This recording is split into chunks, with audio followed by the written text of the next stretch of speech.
Alisa, the next question is, well, first of all, I'm starting with a statement. The journey to the top could feel lonely at times, very lonely. Is that something that you've experienced? Yeah, and that speaks right back to being comfortable, being uncomfortable. Yes, Okay. I agree with that comment. How do you overcome that feeling of loneliness, of feeling alone? I think, the best way we do in all things and realizing we're not the first ones to do it. I'll reference back to being a mother. I remember when it was time to actually give birth. I was like freaking out. And I was just like, you know what? Hundreds of thousands of women have done this before me. I'm not alone in this, right? And so when I was pursuing my career growth and new job opportunities, I'm not the first person to have done this. I may be the first person at this age, at this time, in this phase, but I'm not the first person to pursue a dream, right? And I often tell myself, we placed a man on the moon. I surely can figure out how to make paperless leasing work, right? So that would also be my standing viewpoint of we placed the person on the moon. We can figure this out.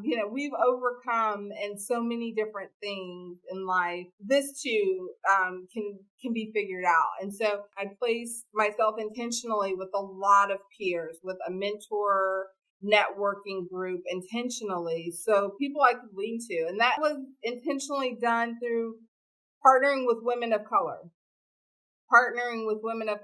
that were mothers and married, partnering myself with white men who were already in position of power, partnering myself with women who were already holding the position I was looking for, partnering myself with people who were retired. I wanted all the viewpoints of the angles to the path I was seeking and having an understanding so that way I could lean in and hear their experience, knowing that my path may not be the same, 100% acknowledging like, hey, theirs might have been a little easier, theirs might have been a little harder, but at least having some sort of viewpoint, right? To know what the light at the end of that tunnel meant so that I would be more prepared for that. So really setting up a network, and that network also included people that would hold a mirror to my face and hold me accountable. That included people who also held me to ensure that what I was seeking was not just self-serving, but what was my purpose?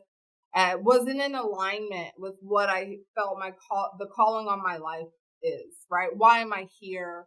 What is the calling on my life? So my faith in alignment with my network is how I have been able to overcome the moments and feelings of loneliness and imposter syndrome, which is a phrase now, right? That is more commonly known now, right? Like, do I deserve this? Like, is it like, what did I do to get here? Like, why do I belong here? Having that circle of people hold that mirror up to me, and then, people specifically in my circle of faith holding it up and saying, is this an ego-driven thing or is this a purpose-driven thing?